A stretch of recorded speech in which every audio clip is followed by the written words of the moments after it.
인간을 이해하는 한 통로로 그 맛을 저는 이해를 하고 있습니다. 우리가 먹는 음식에서 내 삶을 들여다보고 내 삶의 의미가 무엇인가를 한번 좀 생각해보게 글로서 유도하는 사람, 그걸 저는 마칼러미스트라고 생각을 하고 있습니다.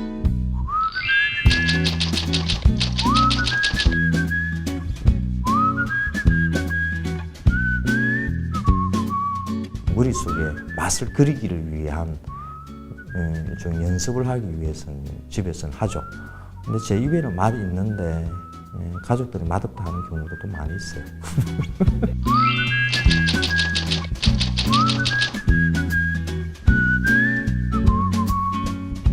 마사는 이미지를 두 개를 머릿속에 가지고 있어요.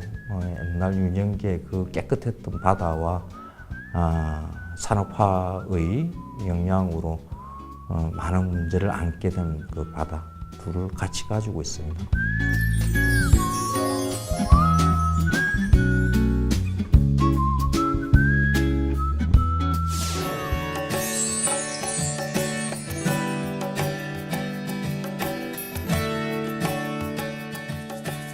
서울을 먹다는 책은 머릿속에 기획을 한 게 한 10년 전쯤 돼요. 서울 음식이 뭐지? 서울 음식을 어떤 음식을 서울 음식이라고 할 수 있을까라는 생각을 했었는데 서울은 전국 각지에서 다 몰려온 이주민들이거든요.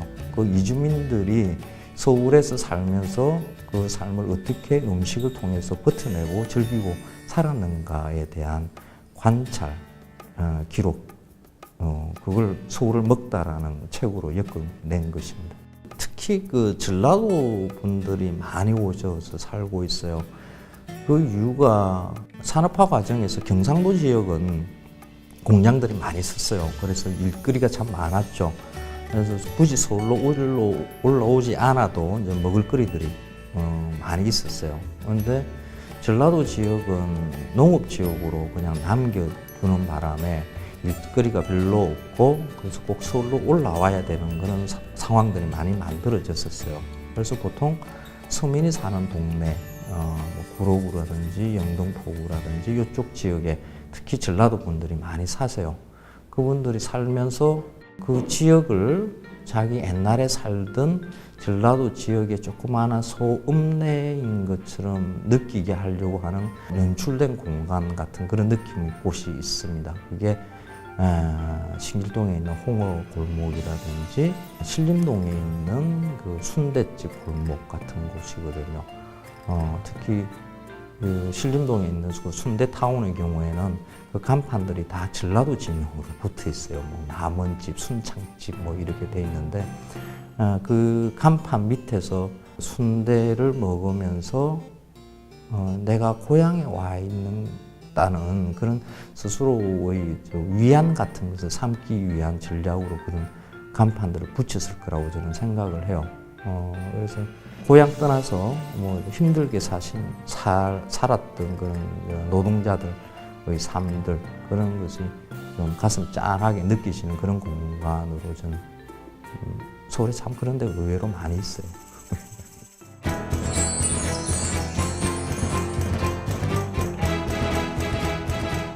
직장이 농민신문이었고요. 거기에서 한 12년 정도 근무를 했었는데 농산물이라는 게 1년 지나면 사이클이 똑같습니다. 봄에 나올 거, 여름에 나올 거, 가을에 나올 거 딱 정해져 있죠. 그러면 두 해째 되면 똑같은 것을 취재를 하고 있죠. 계속해서 반복합니다. 거기 나오는 농산물만 바라봐서는 재미가 없어요. 흥미롭지가 못하죠. 그래서 그걸 먹는 사람 입장에서 한번 틀어서 한번 보자. 일단 생산되고 난 다음에 그것을 어떻게 먹는가를 보게 되면 그 음식을 요리하고 즐기는 사람들, 인간의 행위가 들어가고요. 행위가 들어간다는 것은 꼭 문화적인 의미도 만들어진다는 뜻이죠. 음식 전문 기자가 되겠다고 생각을 하고 집사람한테 아침에 밥 먹으면서 그 이야기를 했었어요. 나 음식 전문 기자가 될래? 그랬더니 세상에 그런 게 어딨어? 하고 있잖아요. 집사람이 비웃었었어요. 진짜 그런 게 없었어요, 그때는. 근데 지금은 이제 그게 한 영역의 일로 지금 만들어져 있고 한 거죠. 다른 사람이 다 이미 하고 있는 일이라 그랬으면 저는 흥미를 가지지 못했을 거예요. 취재 과정도 정말 만만치 않을 것 같습니다. 힘든 일이 많아요. 뭐 배를 타려고 그러면 새벽같이 나가야 되고요. 농산물에 대한 취재들도 많은데 하우스에서 생산되는 그런 농산물들이 얼마나 귀한지는 하우스에서 1시간 정도만 버티고 그냥 있어 보면 압니다. 한여름에 하우스가 얼마나 더운 곳인지 나오면 있잖아요. 핑핑 돕니다. 막 쓰러질 수 있어요. 그런데 그 안에서 작업하시는 분들이 다 나이 드신 할머니들 이런 분들이시거든요. 그분들 건강을 크게 해치면서 만들어내는 농산물입니다. 예, 그 노고를 생각한다 그러면 진짜 금쪽 같은 농산물이죠. 아껴 먹어야 됩니다. 귀하게 여겨야 됩니다. 슈퍼 같은 데 이런 데 가서 보면 뒤에 원산지 표시되어 있거든요. 그래서 보통 시군 단위로 되어 있는 것들이 많습니다. 그걸 보면서 그 지역을 생각을 한 번쯤 하고 그 생산물을 만든 농민, 어민들을 한 번쯤 생각을 한번 해보면서 음식을 드시면 그 음식이 많이 달라질 수 있습니다. 단지 입에 맞다, 안 맞다 이렇게 드시는 것보다는 그 지역의 자연과 생산자의 노고, 마음까지 담아서 음식을 드시는 게 그게 진짜 맛있는 음식을 먹는 방법이고요. 그게 바로 미식입니다. 아주 고강도의 그런 육체적인 부분뿐만 아니라 학문적으로도 굉장히 인문학적 베이스가 탄탄해야만 나올 수 있는 글들이세요. 이 음식에 대해서 글을 쓰겠다고 했었을 때 참 많은 책을 읽었죠. 제가 단지 이런 음식이 있다라는 소개해주는 리포트 정도의 것을 하자 그러면 그거는 누구든지 다 할 수 있죠. 나여야만이 이런 것이 나올 수 있다라는 것을 만들기 위해서는 나만의 세계를 만들어야 되니까 나만의 세계를 만들려고 그러면 많은 인문적인 지식과 사색이 필요한 거죠. 그래서 많은 책을 읽었고요. 그러고 난 다음에 그 책에서 만들어지는 여러 가지 단상들, 머릿속에 들어와 있는 것들을 제 식으로 체계를 만들어 놓고 어떤 음식을 보거나 먹거나 했을 때 내 머릿속에 들어와 있는 그런 인문적 체계, 그 툴 속에 넣고 다시 한번 돌리면서 해석해 나가는 이런 작업을 하고 있습니다. 젊은 친구들이 해야 되는, 앞으로 이제 직업을 가지고 하는 그런 친구들이 해야 되는 일도 사실 이런 작업들이 필요하지 않을까 이런 생각들을 해요. 학교 교육, 정규 교육을 마치면 자기가 그 분야에 어떤 전문적인 능력이 있는 것으로 보통 착각들을 합니다. 그렇지는 않습니다. 본 게임은 학교 공부가 다 끝나고 난 다음에 그때 비로소 시작이 됩니다. 현장에서 부딪히면서 체계적으로 어떤 자기만의 세계를 쌓아가는 일, 그거는 아주 부단한 노력이 필요하고요. 학교 다닐 때 공부한 그 이상의 몇 배의 공부와 노력이 필요합니다.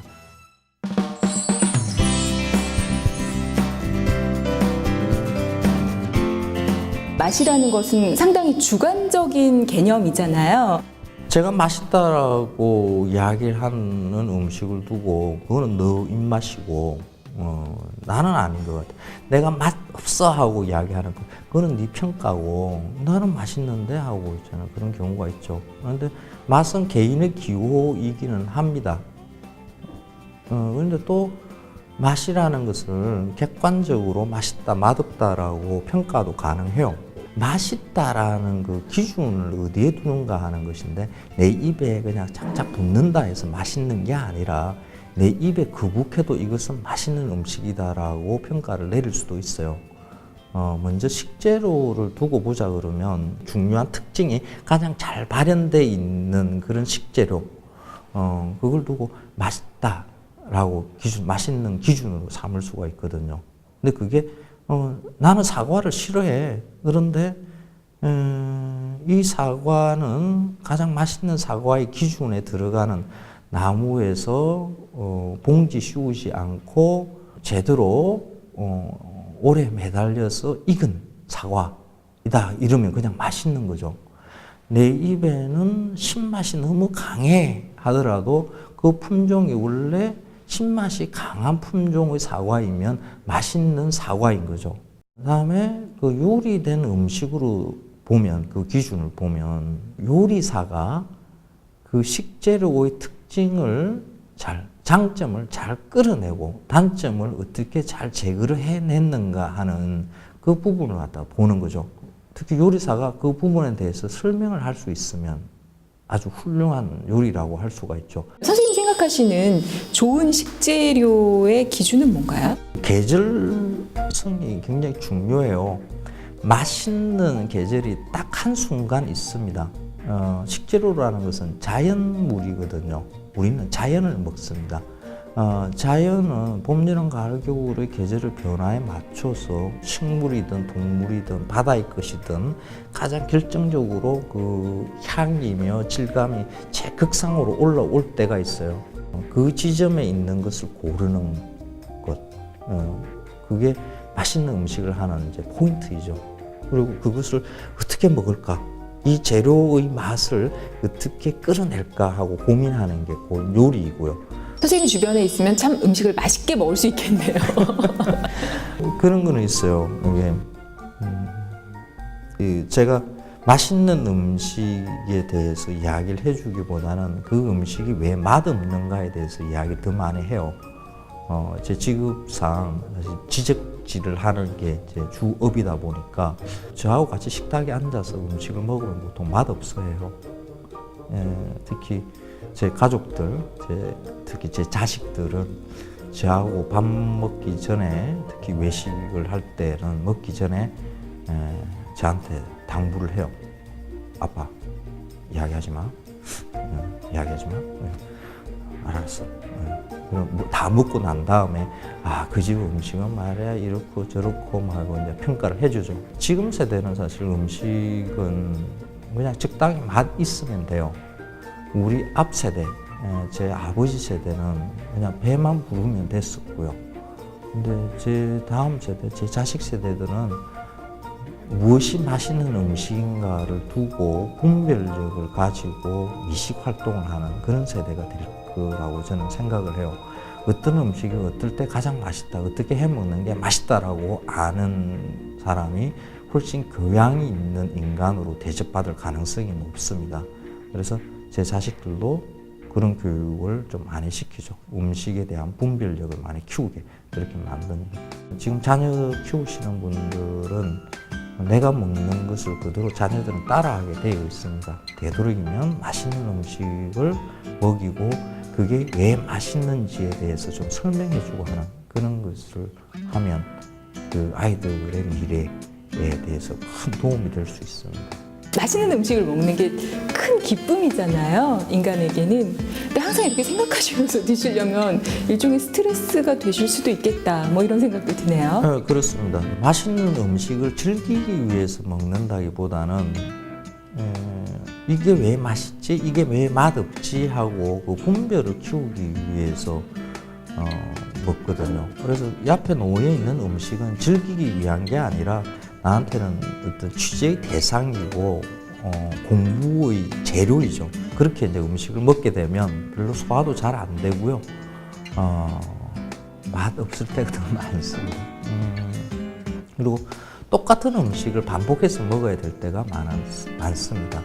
만약에 뭐 두부를 맛있게 하는 집이 어디 있나를 알기 위해서 짧은 시간에 한 4-5시간 이내에 한 4-5집을 연속으로 두부를 먹어야 되는 이런 일들이 있거든요.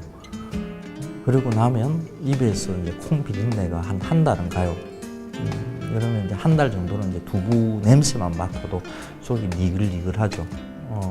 그래서 제 직업은 미식가인 것처럼 보이지만 실제로는 이렇게 미식가는 아닌 그런 직업입니다. 좀 불행한 직업이에요.